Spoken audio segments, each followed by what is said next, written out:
Arguments are a natural part of being a person and being a person in a relationship. So, this episode's not going to tell you how to win all of those arguments, unfortunately, but it's going to focus on the ways we can communicate more effectively so that we feel heard. Hey, y'all, I am Megan. I am a licensed mental health counselor here at the therapy room.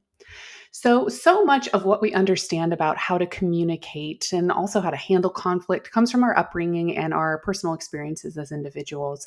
The way we see our caregivers argue, the way we were treated when we voiced our opinion or showed opposition, or how we were listened to or dismissed in relationships in the past. I come from a family that kind of sticks their heads in the sand. So if we don't discuss a problem, that means there is no problem. It can't exist. Now, imagine me partnered with someone who is used to the method of being the loudest means that you're the one that's right or you've got the most power.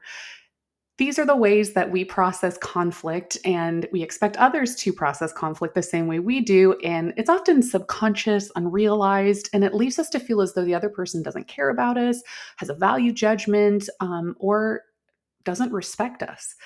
This episode, we're really going to talk about the ways to fight fair, give us some ground rules to make sure that we feel heard, respected, but also allow the same for the other person. First, let's start with the idea of shared reality. So, the idea comes from the Gottman Institute, which takes a research based approach to relationships. And shared reality is the idea that we can both agree on something. Can we agree that this was likely unintentional or that this fight won't result in a breakup? Maybe we can only agree on the fact that a problem exists. What are the foundations that you can rely on with this person? One that my partner James and I employ is that we always assume it's unintentional, always. This reframes absolutely everything, right? He didn't leave the dishes in the sink to make me mad, and I didn't forget to tell him I put something on the schedule because I don't care about his input. When we choose to believe things were done in earnest, we can discuss the situation and why it bothered us without deciding that the other person's working against you. Things that can become internalized and resentful are instead just a quick conversation. Hey, I noticed that this hadn't been completed. I just want you to know how that makes me feel. And that turns into us versus the problem, which is where we really want to go with this. When we are in the midst of an argument, the emotions take hold and we kind of forget the bigger picture. Let's work together to fight this problem, not each other. When we use this as a foundation, it helps calm emotions and lets us see this is just part of the process and not an attack on me or you as a human being.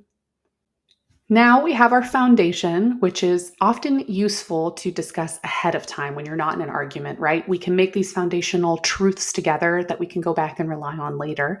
But before you start sharing your frustration, let's figure out a few components and state our case.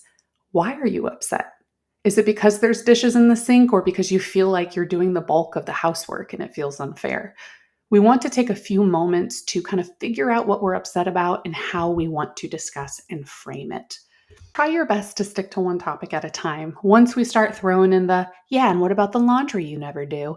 We lose sight of the topic, we get off track, and it easily turns into this one-up competition, right? Oh yeah, well you never tell me when we have to visit your parents.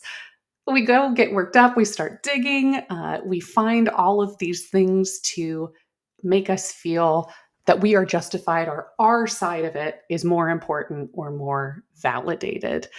Instead of trying to, drag out the old punches and pull up old wounds, trying to beat the other person at who has it worse, we want to try and work to resolve the independent issue at hand.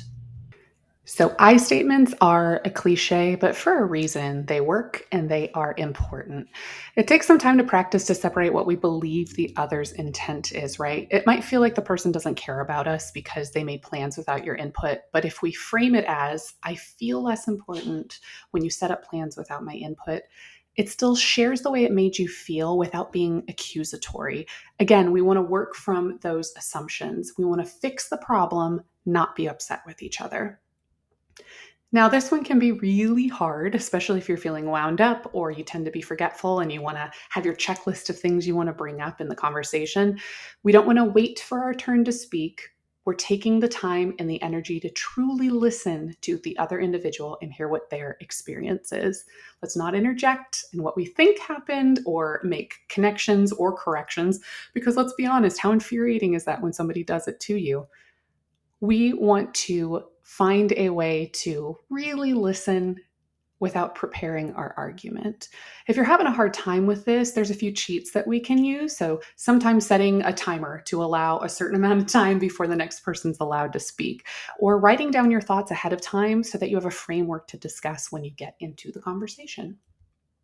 And while we're looking at the way that we choose to communicate, one of the biggest ways to break down communication is yelling.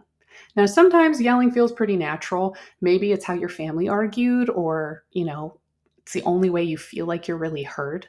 When we yell, it's an indication that our emotions have taken over and we can't have a fruitful conversation. It also, whether intentional or not, is a power move. It communicates that my opinion is more important and I'm wielding my power this way. Now, on the opposite end of the spectrum, we also don't want to refuse to speak at all. It's another method of control and power. Speak to me that way? Fine, I won't speak at all. Both of these situations, it's a momentary fix with long-term consequences. You may win this battle, but at the cost of breaking down trust and respect. If you find you need time to cool down, that's totally fine, but we want to use that communication to express it instead of choosing to shut down in an effort to upset the other person. Take a timeout. Take several timeouts. I am someone who cannot immediately respond to a situation. I need to cool and collect my thoughts and then have a conversation. Sometimes we find ourselves in relationships where one person needs it fixed immediately and someone else needs some time. We have to find a way to respect both sides of that without forcing our need on the other person. We don't want to take an extra long period of time on purpose to hurt the other one, and we don't want to start talking about it knowing the other person needs a break. Finding ways to communicate those ground rules and that framework of what these arguments are going to look like so that it's us versus the problem and us respecting each other and our needs in that context.